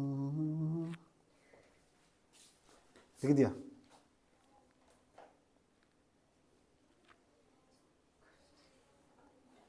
क्या हुआ? एक क्वेश्चन लिख लो बालिका विवाह वाला, मैंने बाल विवाह पढ़ाया था ना, ठीक। लिखो बालिका विवाह के, एक क्वेश्चन लिख लो बालिका विवाह के उन्मूलन के संबंध में, बालिका विवाह के उन्मूलन के संबंध में। जितने प्रश्न दिया जाए सारे लिखे करो घर जाकर। बालिका विवाह के उन्मूलन के संबंध में शिक्षा, कोमा कानूनी प्रावधान, बालिका विवाह के उन्मूलन के संबंध में, ठीक, शिक्षा, कोमा कानूनी प्रावधान, सब पढ़ा रखे हैं ना, बाल विवाह के कानूनी प्रावधान, शिक्षा, कोमा कानूनी प्रावधान और जागरूकता,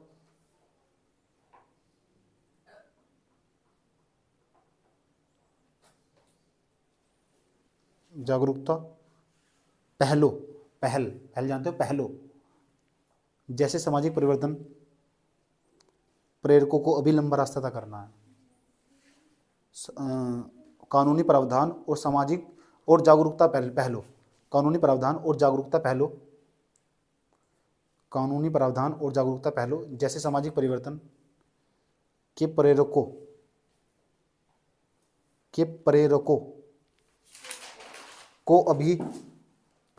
को अभी लंबा रास्ता तय करना है। टिप्पणी कीजिए, मंजिल दूर है, इन सब चीज़ों की, ठीक, लिख लो इसका उत्तर आराम से, तोड़ कर थोड़ा थोड़ा पढ़ो, पूछा क्या पूछा गया इसके अंदर। यानी ये सब चीज़ लागू करने के बावजूद भी ना बाल विवाह रुक नहीं पा रहा। इसका इंट्रो देखो, पहले दिमाग में सिनॉप्सिस बना ले करो कि इंट्रो में क्या लिखोगे, पहले नोट्स की बार रिवाइज हमारा, इंट्रो में क्या लिखोगे, बीच में बॉडी पार्ट में डिमांड क्या क्वेश्चन की, 3 बार पढ़ो। आज समझ में, इतनी सारी कानून बना लिया हमने, सब चीज़ जागरूकता फैला ली, तब भी अभी बहुत लंबा रास्ता तय करना। बहुत लंबा रास्ता क्यों तय करना, क्योंकि वो रिपोर्ट जो बताई थी ना मैंने तुम्हें, आज समझ, यूनिसेफ की जो रिपोर्ट हो उसमें सब मेंशन करा गया, वो बता दी तुम्हें, क्योंकि वही कह रही बहुत लंबा रास्ता कर रहा, भारत में बड़े पैमाने पर सबसे ज़्यादा मात्रा में बाल विवाह हो रहे। समझ में आया बात है, ठीक, चलो एक क्वेश्चन और,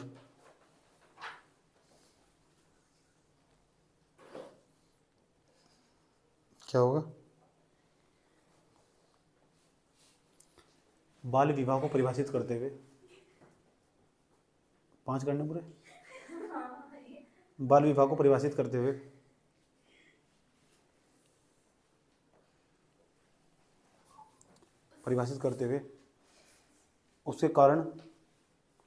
उसके कारण कोमा उपाय, कारण कोमा दुष्प्रभाव, कारण कोमा दुष्प्रभाव तथा उपाय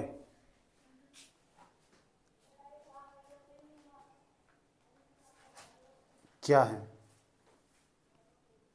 समझाइए। 150 वर्ड, 150 वर्ड लिखने से अपने अंदर, इससे बाहर नहीं जाना। कितने क्वेश्चन हो गए, 3 क्वेश्चन हो गए, तो 2 टॉपिक हमने खत्म कर लिए।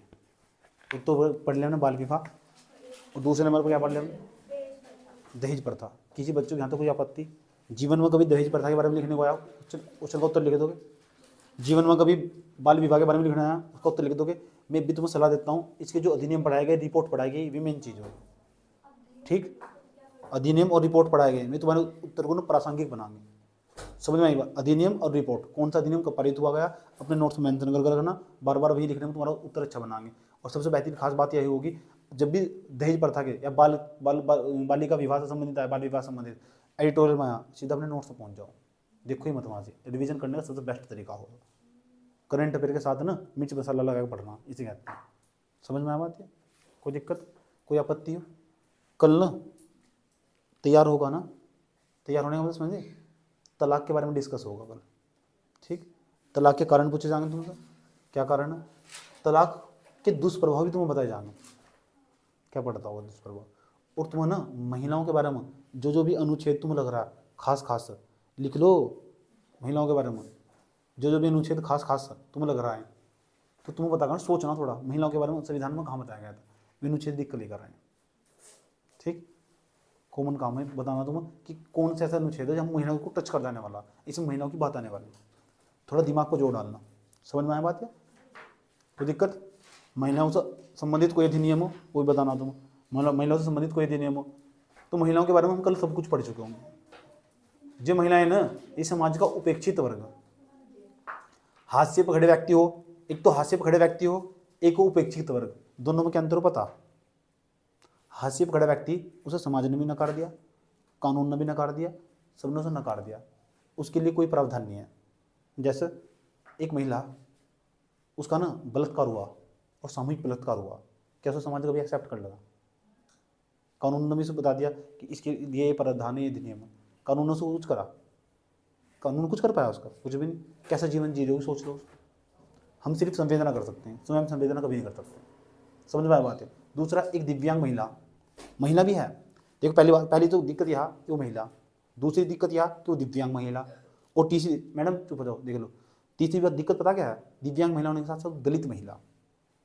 ठीक, खास बात ये भी है वो आर्थिक रूप से कमजोर है। 5वें नंबर की खास बात है गरीब। जरा सोचो उसके मानव मस्तिष्क पर कितना गहरा पड़ता होगा। दूसरा, कितनी प्रताड़ना झेलनी पड़ती होगी। नंबर फर्स्ट, एक तो दलित जाति में पैदा हुई, लोग उसे लगे क्या चिढ़ाते हैं, अभी भी सामान्य रूप से दर्जा नहीं मिलता, कास्टिज्म तो दिखाई देगा। समझ में आया बात है? दूसरे नंबर पर खास बात ये होगी उसके पास पैसा भी नहीं है। और दुख की बात क्या होगी? इसीलिए ऐसी महिलाओं को ना पता क्या कहते हैं, जिन नकार दिया गया, हास्य पर खड़े हुए व्यक्ति बोलते हैं ना, ये हास्य पर खड़े हैं। समझ में आया बात? इन्हें बोलते हैं हास्य पर खड़े हुए व्यक्ति। एक उपेक्षित वर्ग, जो महिलाएं है ना, और जो बच्चे, और जो दिव्यांग और जो वर्ग व्यक्ति है, इन्हें बोलते हैं उपेक्षित वर्ग। उपेक्षित वर्ग हो जो शारीरिक रूप से, ध्यान से सुनना, शारीरिक रूप से और भावनात्मक रूप से कमजोर हो। शारीरिक रूप से, भावनात्मक रूप से। समझ में आया बात है? अब तुम मेरे साथ लड़ाई करना स्टार्ट कर दो, मैं तुम्हारा ऐसा मोड़ दूंगा। महिलाएं हो ना तुम, पुरुषों के, तुम्हारे जो छोटे छोटे बहन भाई है ना, ये तुम्हारे हाथ ऐसे मोड़ देते होंगे। ठीक, तुम्हारे दिमाग में सेट कर दिया गया तुम शारीरिक रूप से कमजोर हो। अगर छोटा बच्चा हो कोई, रुक जाओ, महिलाओं की, छोटे बच्चों की, अवरुद्धों की समस्या बिल्कुल सेम हो। इसलिए इन्हें ना उपेक्षित वर्ग कहते हैं, समाज का उपेक्षित वर्ग। समझ में आया? क्यों? और दूसरी सबसे बड़ी खास बात हो, अगर यहाँ ना, अभी मैं, सुन लो ध्यान से अच्छे तरीके से, अगर मेरी उंगली कटेगी ना, तो यहाँ एक पुरुष खड़ा हुआ, वो हंसता रहेगा और दर्द तुम होता रहेगा महिलाओं को। इसे कहते हैं भाव इनका बहुत खतरनाक हो। किसी छोटे बच्चे ने देख ले ना, उसके अंदर भी वही भाव होगा। किसी वृद्ध व्यक्ति ने देख ले, उसके अंदर भी वही भाव होगा। इसलिए भावनात्मक रूप से बहुत कमजोर होंगे, भावनात्मक और शारीरिक रूप से कमजोर होंगे। किसी वृद्ध व्यक्ति पर धक्का दे दिया ऐसा हो, ऐसा मैंने देखा बड़े पैमाने पर लोग कर देते हैं, कमजोर समझते हैं। समझ में आ बात? या दूसरे नंबर पर जो बच्चे, उनको कोई भी चटा मारता पड़ेगा, एक आधा तेरी माँ की तेरी माँ की होने देता ऐसा। ठीक, फिर आए दोबारा, फिर आए चटा लगा साला खींच कर। समझ में आया बात? तो बच्चे होंगे, महिलाएं बालिकाएं हुई। दूसरे नंबर पर क्या हुआ? तीसरे नंबर पर वर्ग हुए। इन्हें सबको हम उपेक्षित वर्ग में रखते हैं। आज समझ में आया उपेक्षित वर्ग क्या हो? जो शारीरिक और भावनात्मक रूप से कमजोर हो। समझ में आया? जिसने ना मूल मानव अधिकारों की प्राप्ति खो चुका हो, इसे मूल मानव अधिकार मिल ही नहीं पाते। शारीरिक रूप से कमजोर है, ये तो शारीरिक रूप से कमजोर, दूसरे पर मानसिक रूप से कमजोर, भावना नहीं होती उनके अंदर। कितनी खतरनाक वाली भावना है, बात सही है गलत है? ठीक, कोई दिक्कत? तो कल हम उपेक्षित समूह की बात करने वाले, पर तुम इसके बारे में नहीं, इसे दूसरी भाषा में यूपीएससी के सिलेबस में से कहते हैं संवेदनशील वर्ग। समझ में आया बात? या महिलाओं की स्थिति बहुत खराब है, ये तुम और गहराई तक कल समझ में आएगा। महिलाओं के बारे में तो इतना बोल लूंगा मैं इतना बोल लूंगा कैसे लगे इनकी समस्याएं आज ही समाप्त हो जाएगी। समझ में आया बात? लेकिन होगी नहीं। समझ में बात? इतनी गारंटी दे रहा हूँ मैं, मुझे से पढ़ने के बाद ना तुम्हें ना ये समझ में आ चुका होगा कि महिलाओं की स्थिति नहीं, दुर्दशा ही खराब है। समझने की बात, स्थिति दुर्दशा ही खराब है। ऐसा मैं क्यों कह रहा हूँ? थोड़ा पढ़ो तो आगे आओगे ना, धीरे धीरे ऐसी ऐसी घटनाएं बताऊंगा ना, तुम हैरान में पड़ जाओगे। इतनी बात बताओ, समझ में आई नहीं आई? कोई दिक्कत? चले आज की हम अपनी क्लास को ना यहीं रोक देते हैं, विराम दे देते हैं। ठीक, और के बाद में कल हम अपनी बात को प्रारंभ करेंगे। लेकिन मैं कल आते हुए ना ज्योग्राफी का सुनूंगा।